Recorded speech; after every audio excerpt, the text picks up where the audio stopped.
Over the summer, I had the opportunity to work on a project focused on state trust lands, residential yards, and hive yards with a focus on bees.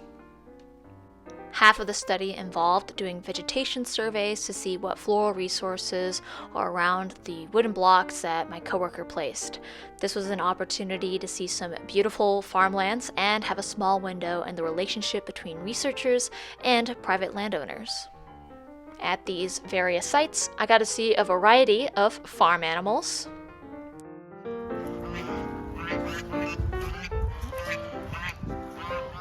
to many different insects while doing the surveys.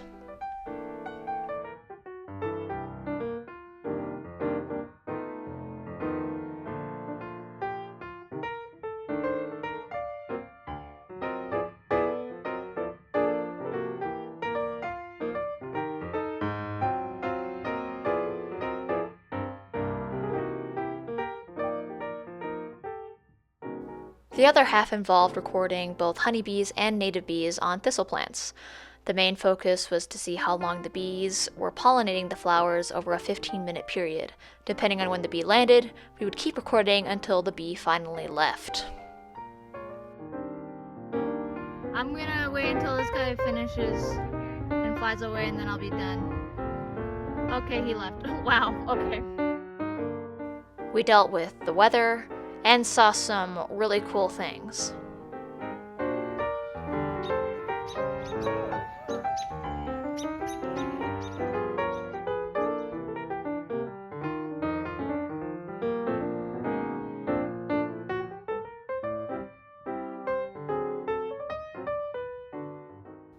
However, most of the time, there was a lot of nothing on the recordings.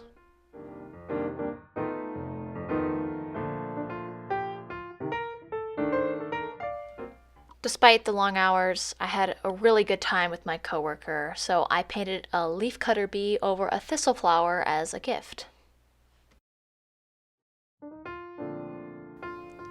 I started off with basic shapes, looking at reference for both the flower and the bee.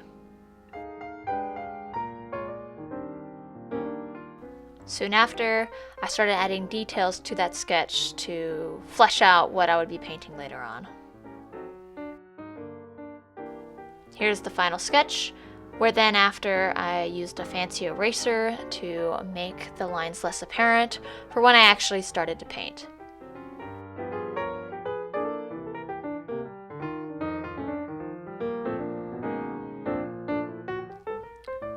I first started off with painting in the base colors of the body, as I knew I would add more colors later, but just really getting that foundational colors of what I'm referencing onto the page.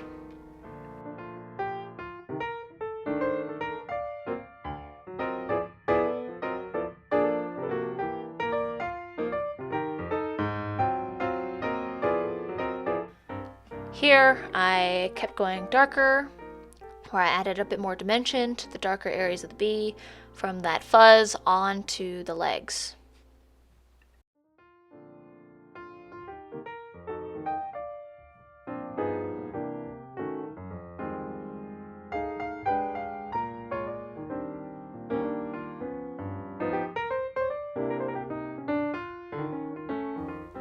Here I go in with a little bit more of a darker black to be able to accentuate some of those fuzzy textures that the bee portrays.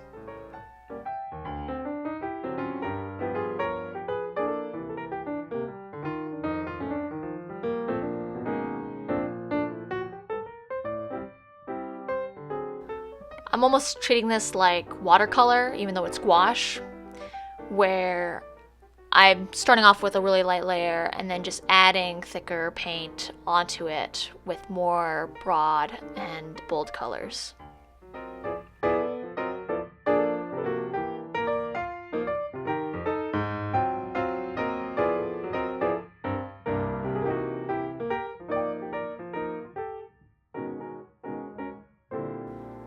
Here I began coloring in the eye.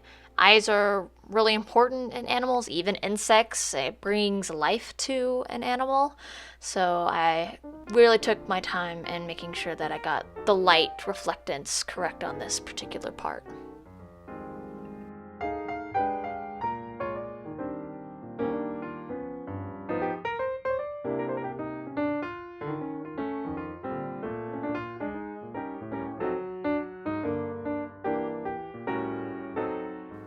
I'm really sharpening the lines that I'm using with the black paint, especially on the legs there, and before moving on to the other markings of the bee.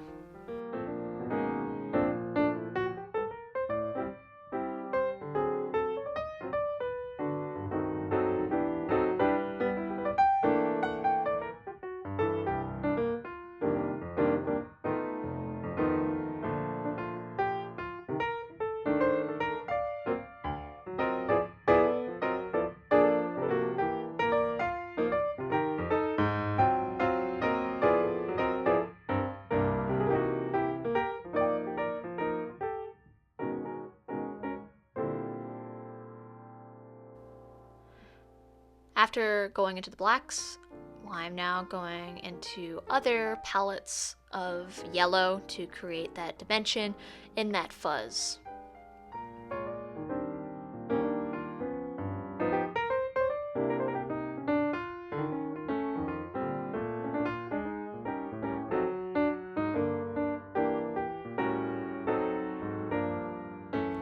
Here I'm using a little bit more of that brighter orange to really accentuate out some of that coloration in the reference that I'm using.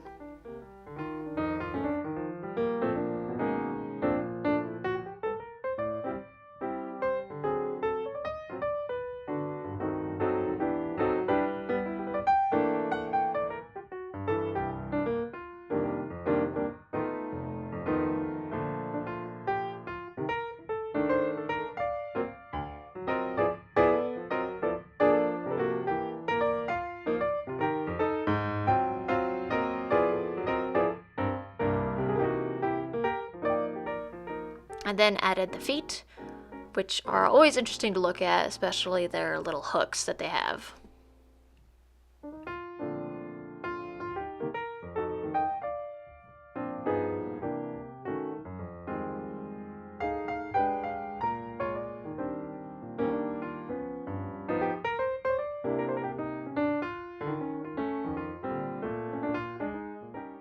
Soon I was painting the underbelly of the abdomen, which is bright yellow. That's where leafcutter bees place their pollen. They are quite cute, and it's a great way to identify leafcutters in comparison to honeybees, which pack pollen on their hind legs. They also have a bit of a difference in stature when they're on the flowers, where leafcutter bees like to stick up their little butts in the air, and it's actually really endearing.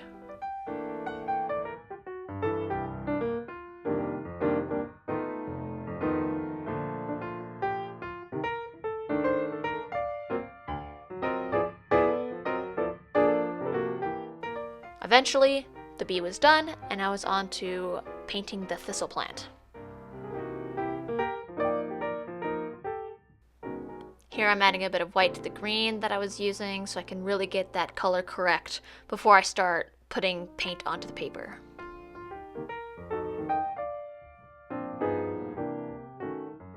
I'm using a wet wash in the background so it's easier to mix the base colors together.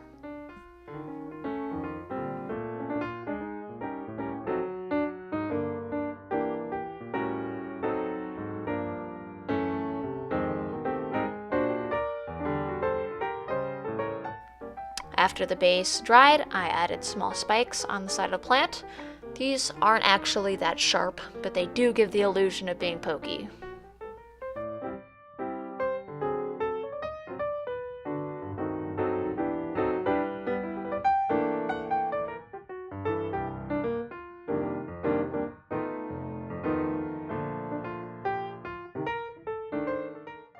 Here I'm adding a bit more depth to those spikes and how they form on the side of the flower.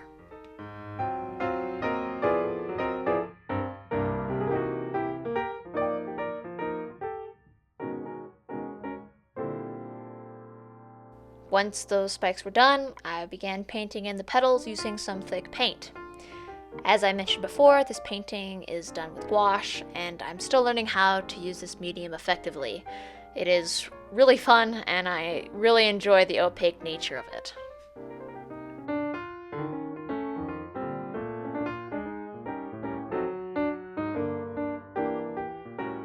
For some background information, this is a creeping thistle or Canada thistle. Both of those terms are synonymous. And this plant is highly invasive. It's a noxious weed that has done really well out in the West. There's a wide variety of pollinators on these plants during our observations. And it's very interesting to note that in comparison, prairie sunflowers, which were also in the same locations that we were observing, would rarely get any honeybees and only native bees. After adding depth to the petals, I began to add details where I used acrylic pens as well as Prismacolor pencils to get the desired effects that I wanted.